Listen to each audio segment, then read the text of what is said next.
दिसणारे व्यासपीठ, चंद्राप्रमाणे शीतल छाया देणारे गुरुजन आणि चांदण्यांप्रमाणे चमकणाऱ्या माझ्या विद्यार्थी मित्रांनो, विद्येविना मती गेली, मती विना नीती गेली, नीती विना गती गेली, गती विना वित्त गेले. इतके अनर्थ एका अविद्येने केले, इतके अनर्थ एका अविद्येने केले. मित्रांनो, या शब्दात त्यावेळेच्या अवस्थेचे कारण सांगणारे महात्मा ज्योतिबा फुले यांच्या जयंती दिनी आपण त्यांचे कार्य आठवून त्यांच्या पावलांवर पाऊल ठेवून चालणे आजही गरजेचे आहे. चला तर मग त्यांच्या जीवन कार्याची माहिती जाणून घेऊया.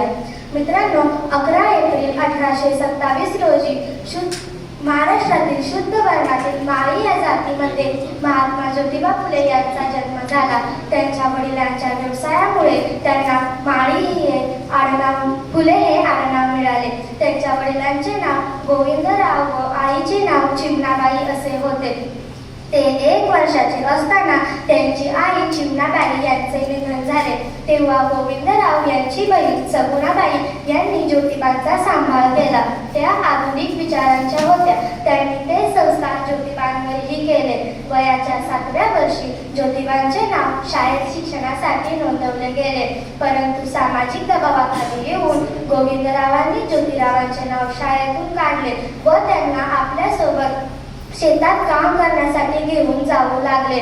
ज्योतिरावांची प्रभावी इच्छा व उत्सुकता पाहून उर्दू, पर्शियन विद्वान गफर बेग व ख्रिश्चन लेखक मिजिल साहेब हे प्रभावित झाले. त्यांनी गोविंदरावांना विनंती केली की त्यांनी ज्योतिरावांना शाळेत पाठवावे. ज्योतिराव पुन्हा शाळेत जाऊ लागले. त्याच दरम्यान वयाच्या 13व्या वर्षी ज्योतिराव व 9 वर्षाच्या सावित्रीबाई यांचा विवाह झाला. त्यावेळेस बालविवाहाची प्रथा होती. 1847 मध्ये स्कॉटिश मिशनरी इंग्रजी स्कूलमधून त्यांनी त्यांचे शिक्षण पूर्ण केले. तेथेच विद्यार्थी असताना त्यांनी आधुनिक ज्ञान व विज्ञानाशी ओळख केली.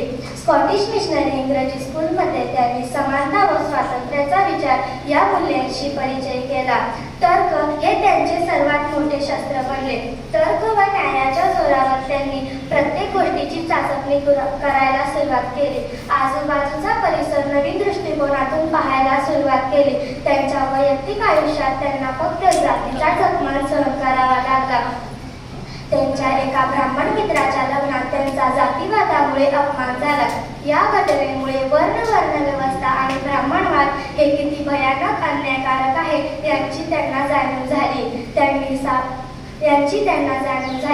म्हणून त्यांनी स्त्रियांना शिकवण्याचे ठाम मत केले.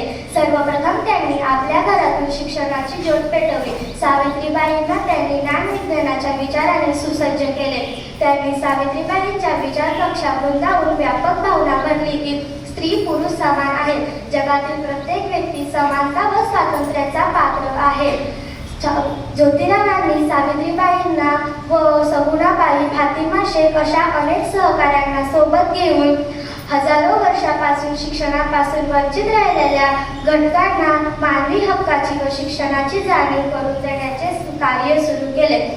आपल्या कल्पनांना प्रत्यक्षित मांडण्यासाठी या फुले दाम्पत्यांनी 1848 मध्ये पुण्यातील भिडेवाड्यात मुलींसाठी पहिली शाळा सुरू केली.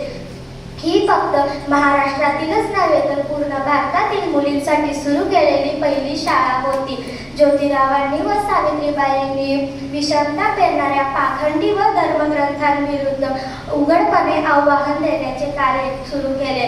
शूद्र, अतिशूद्र आणि स्त्रियांना शिकवून त्यांनी सामाजिक व्यवस्थेच्या आधारावर नष्ट करणे हे त्यांचे उद्दिष्ट होते. ज्योतिराव व सावित्रीबाई यांनी समानतेचे स्वरूप मांडले होते. दलित शेतकऱ्यांच्या व कष्टकऱ्यांच्या मुलांना त्यांनी शाळा उघडून दिल्या. समाजात विषमता पेरणाऱ्या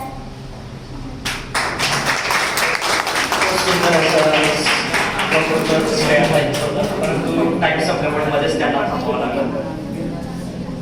तिसरं नाव